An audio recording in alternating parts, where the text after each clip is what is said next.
D. Joseph.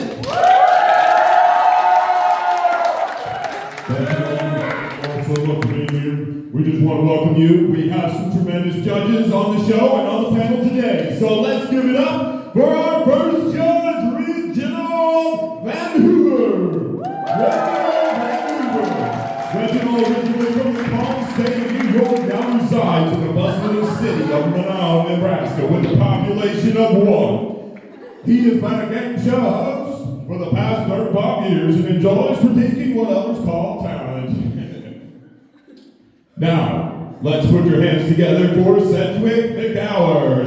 Sedgwick, also known as Sedgy, is from the island of Keel. His hobbies include gardening, skydiving, and ostrich racing. He has been the show host for the past 53 and 112 years, and with hopes of many more to come. And we'd like to all rise as we welcome Cynthia Towers. Please rise. Cynthia Towers is from Dubai.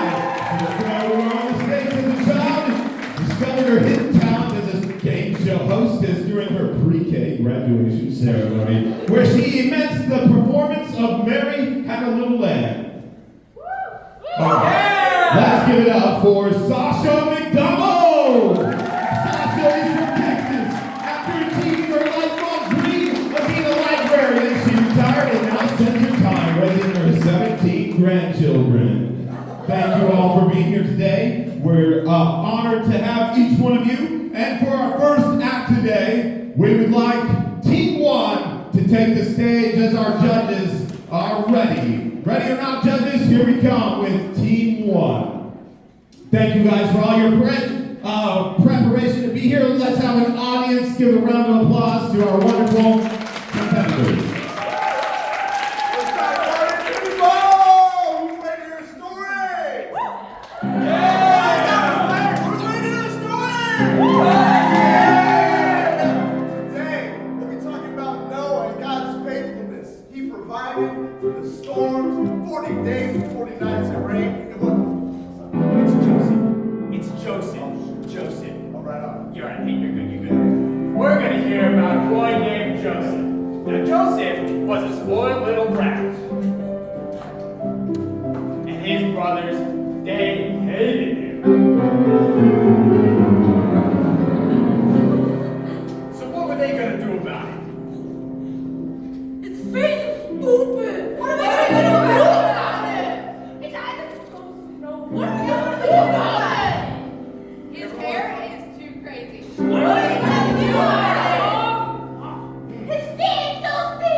Joseph told him what his dream meant. You will eat 7 good sandwiches and then 7 bad sandwiches.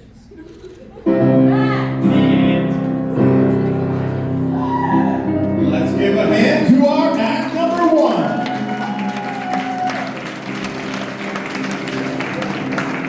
Great job. All right, let's hear from our judges panel. We have some numbers in the score. That was it. That was the story of Noah and his faithfulness and God's faithfulness throughout the ages. Thanks. Noah. I told you! It's Joseph! Wow. I don't know. Is the story over? Is this act complete? All right. We might need some little discussion. Are you guys judges? Are you ready? Are you ready to give your thoughts? Let's start with Miss Cynthia Towers. Well, I give them a 2. Oh, Because I Cynthia. think, you see, I think about 90% of their crew they're going to go places, but I think they need to drop a couple. Well, Reginald, Mr. Van Hoover, did you have any thoughts for our wonderful act number 1? I thought that it was a fair job for first act, 7.61. 0.61. Generous. Let's give it up for act 1. All right. Reginald, did you have anything you wanted to add? I must say that there seemed to be some confusion among the cast. And, Sure. So perhaps a bit more preparation would improve their talent. We practiced 70 times! 70 times 7 is what the Bible says. All right, Sasha McDonald, it's a pleasure to have you in the house. What would you like to share with this wonderful act? I would like to give it an 8. An 8? Let's Because I go. do think they're doing some good in schools these days after all. And it was very funny. I always tell my children that if you're funny, that's all that matters. Okay. You must have some interesting children. Is this one of yours? Okay, never mind. You have 17 grandchildren. All right, Mr. Cedric McGlover. Well, McGowan, sorry. I think, they're just kids, but I think they did really well, and I'm going to give them a chance. 8.1. Hey, let's give it up for Team 1. Team 1, amazing job. And let's go on to act number 2. Act number 2, if you guys can take the stage. Let's welcome act number 2.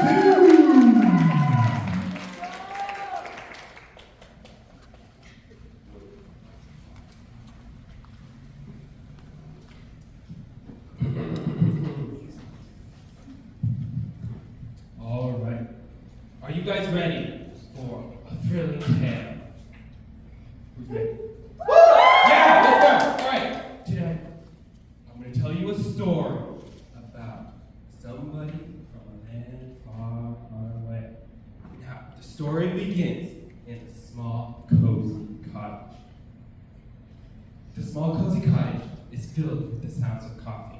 Cinderella, a kind-hearted girl with a radiant smile, tends to her sick parents, lying in the bed. Their faces are pale and weak. Her step-siblings watch worriedly.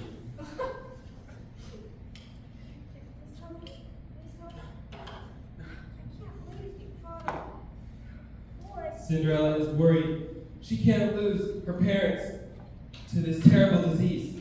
She must find a cure. She walks to the window, gazing out at a distant castle on the hill. A faraway castle where her nemesis, Lady Bellica, resides. She's the one who spread this terrible disease, and she must find a way to defeat her to save her parents. Well, Cinderella, the next day, accompanied by her siblings, walks through the village and sees many people afflicted by this disease.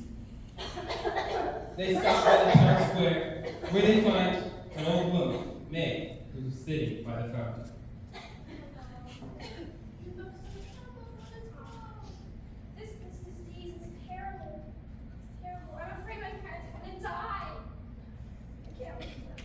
It is not the cure. It is not the cure. It is the antidote of joy. Amen.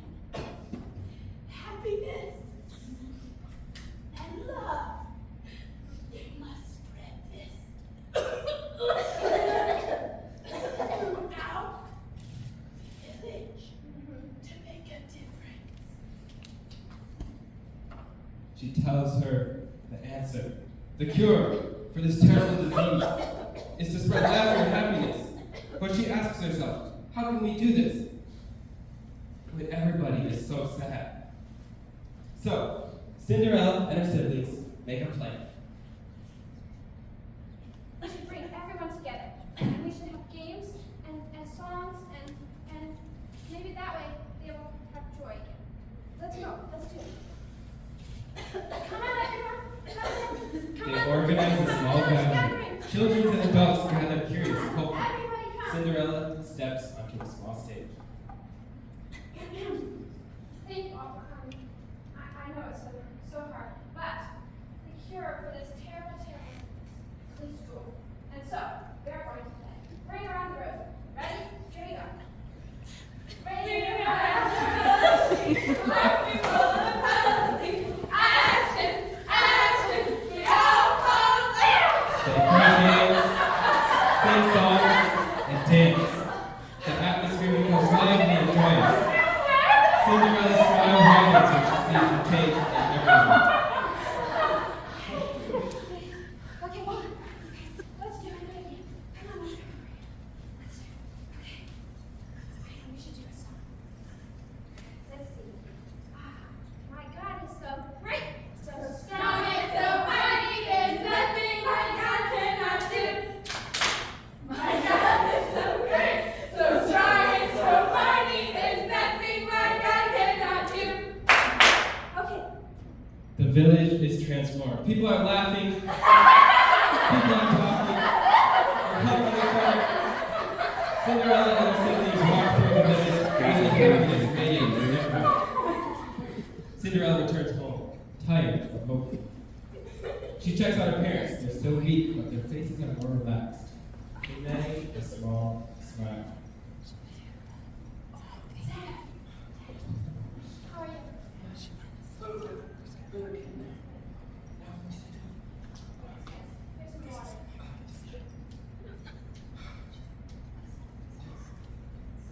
They feel better.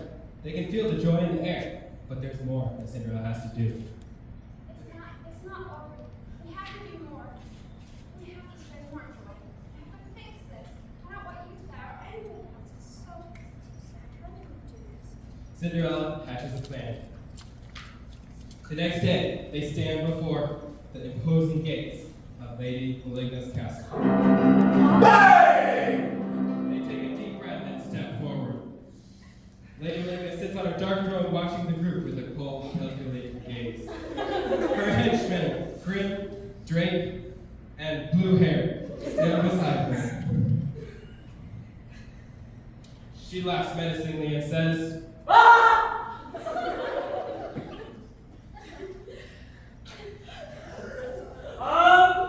I hate to join. Hey, out of here, pay it.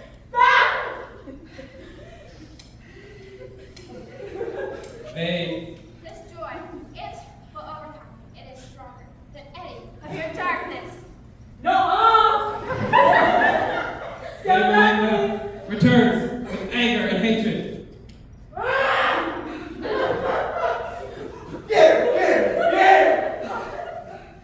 It's not just It's not working, but suddenly, suddenly, villagers burst into the throne room, led by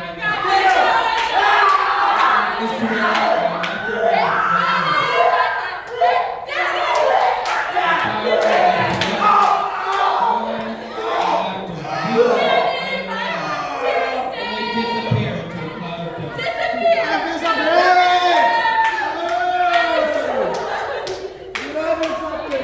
The villagers celebrate the win by singing and dancing around the village. The sun shines brightly over the village. Cinderella's parents are fully recovered, and the villagers celebrate with happiness and joy. Daddy, how are you? I'm so glad. But Cinderella knows that she couldn't have done it alone. Yes, I couldn't have done it alone. Thank you for your help. And the help of all the villagers. We couldn't have done it without them. The villagers cheer. They celebrate.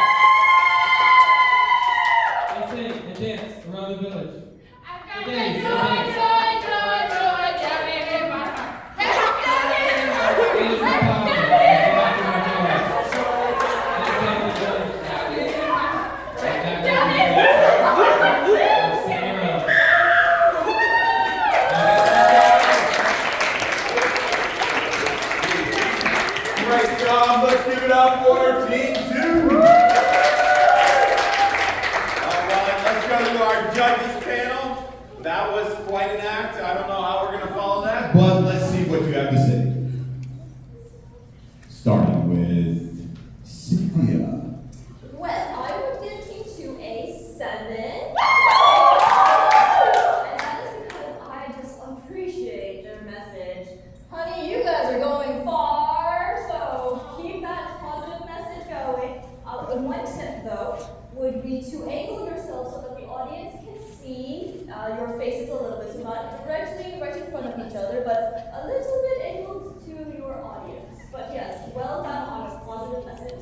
Very, very good thoughts there, Cynthia. Thank you for adding that. You know, we all like to see people's faces, even though they just get to see your backs. All right, let's go on to Reginald Van Hoover. Well, I must say that being from New York, you know, we have Broadway shows, and this was not anything like a Broadway show. But I do appreciate the excitement and the party, and so, you know, I feel a celebration, maybe a worthy score, but I was quite disappointed in the lack of true talent for the American audience, because this is something that has to sell, right? This isn't some child's thing. So I was gravely disappointed. Thank you for your thoughts. Very valid concerns. I think appreciate you sharing. And Miss Sasha McDonald, let's hear from you. I give them a 5. I think it was very well done. Honestly, I was really busy staring at myself in that screen over there. Yeah, and the narrator was a bit distracting, honestly. That's true. Yeah. So I wasn't paying attention as well as I would have liked to. I will say it was good. It was a creative story. I could have laughed more. I was kind of busy taking a drink out of my darn Starly. All right, well, appreciate your straight up honesty. There's Miss Sasha, appreciate it. All right, let's go on to Sedgwick McGower. What do you have? Do you I have just any want to thoughts? say, I like to think of myself as a pretty hard-nosed person. Like, you know, I really want excellence, but I think you guys need to lighten up a little bit. I thought it was talented. I thought it was engaging. I laughed. I cried a little bit. It was really nice. One thing I will say for the main audience, for the appreciation of the main audience, would be make sure you project your voice. I mean, I was here trying to lip sync. I mean, I raced ostriches, but I couldn't. So loud ostriches, this quiet. So, but I'd still give you Wow. 8.6.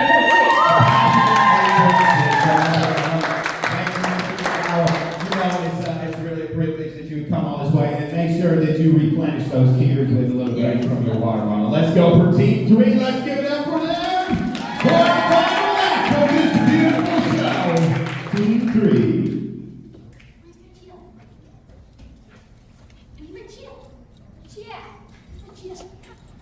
This is a part of it. Don't worry.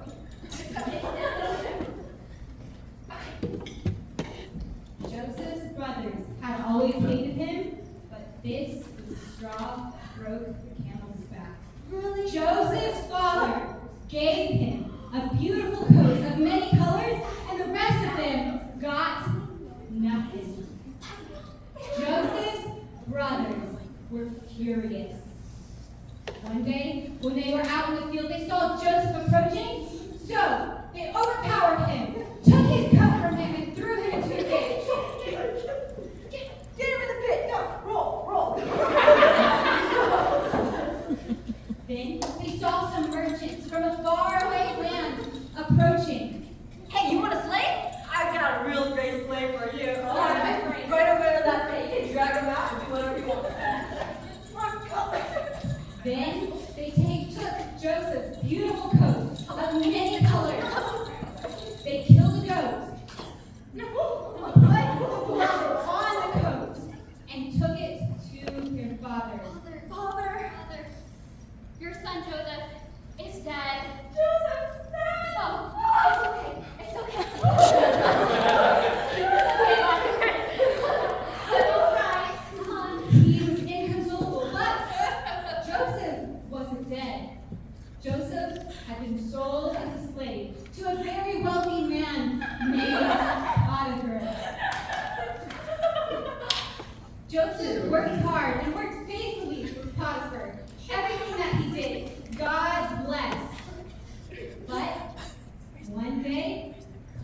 Potiphar's wife tried to convince Joseph to treat her as his wife.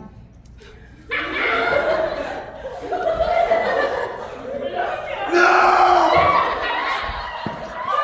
ran away. He knew it was wrong. He knew it didn't honor God. But Potiphar's wife was angry.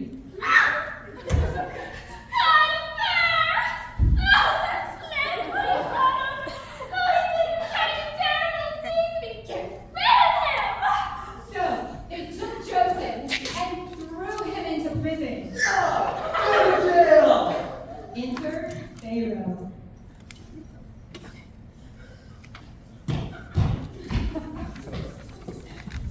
Pharaoh was a king of Egypt, and one night he had a dream.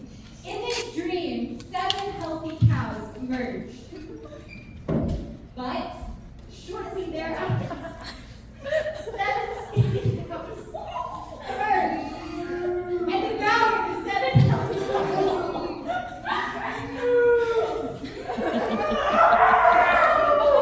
Joseph, the Pharaoh was troubled. He woke up from his dream. He called all of his wise men to him. But none of them could tell him the meaning of his dream. One of them remembered the man named Joseph. I remember! Okay, come on. Better be good. A couple years ago, and the man I had dreamed of his name named Joseph dared to interpret my dream.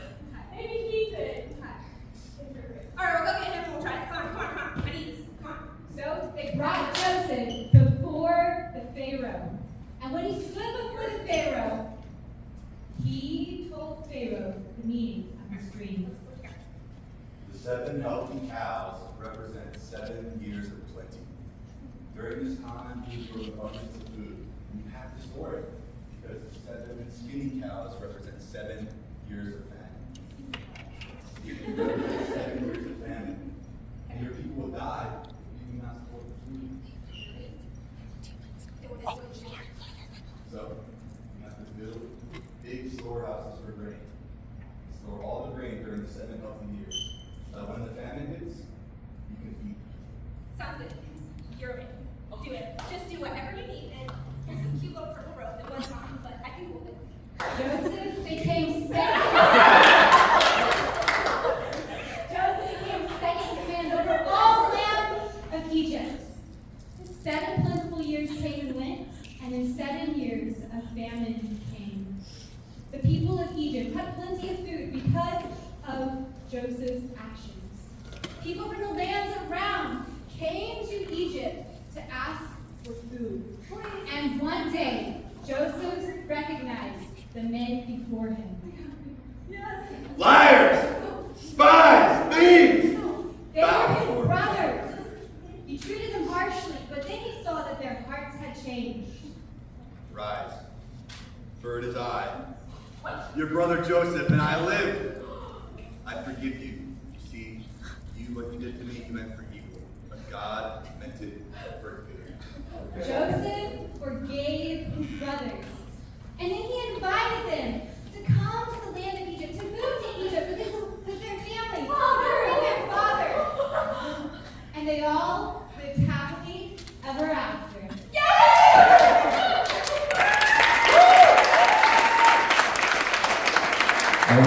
That was amazing. Let's give it up for Team 3. Nice work. Team 2, Team 1, amazing job. Let's go to our panel of judges. I'm sorry you had to see some of what you had to see there. But let's go ahead and begin with Miss Cynthia Towers here. I can just say I appreciate the accuracy as well as the enthusiasm I saw on the stage, and therefore I give it an 8. An 8. All right. And Reginald. I love this story about Noah and all the animals out there, the lions and the cheetahs and the cows and the camels. I have a question though about the camel. Whatever happened with that camel with the broken back? Is he all right? Broken back camel. The broken back. Well, Are you all right? No camels. The goat lived. It lived. It's okay? Okay, I just wanted to make sure. We got A fine job. Slightly above average, 65. Yes. I don't know if you ever heard of a gold buster, but that's about as close as you get. All right, Miss Sasha McDonald, how are the Golden Arches doing? Good. Good. All right, let's go. What's your feedback? First of all, I think Mr. Reynolds, Reynolds. yeah, I think you should check him, see if he's okay. Secondly, I'm gonna say I give it a 9. I only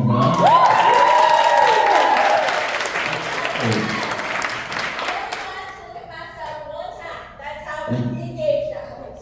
Well, that, congratulations on being engaged. That is awesome. Yes. All right, let's go to Sedgwick McGowan. Well, like I say, I thought it was really good. It's very accurate to the history. I think that's very important. It was a little bit dry in some areas, but it was delightful in other areas, and especially that one performance. I'd rather not say who, but it was great, very convincing, and disturbing, but also convincing. And I gotta say, when Joseph revealed himself to his brothers, I mean, I didn't even see that coming. That was quite a turn there. So I gotta say, I'd give it an 8.5. An 8.5. I think we have our winners at 3 coffee shop drinks tomorrow on Leeds. So, thank you all for participating. We have a few minutes to put things back. Let's give it up for our judges one more time. And thank you all for preparing your wonderful acts today. You have about 30 minutes. Make sure you put all the props back where they go. That would be wonderful. And thank you guys for all your participation and sharing your wonderful talent with us. Have a great afternoon and awesome Bible clubs. You are dismissed.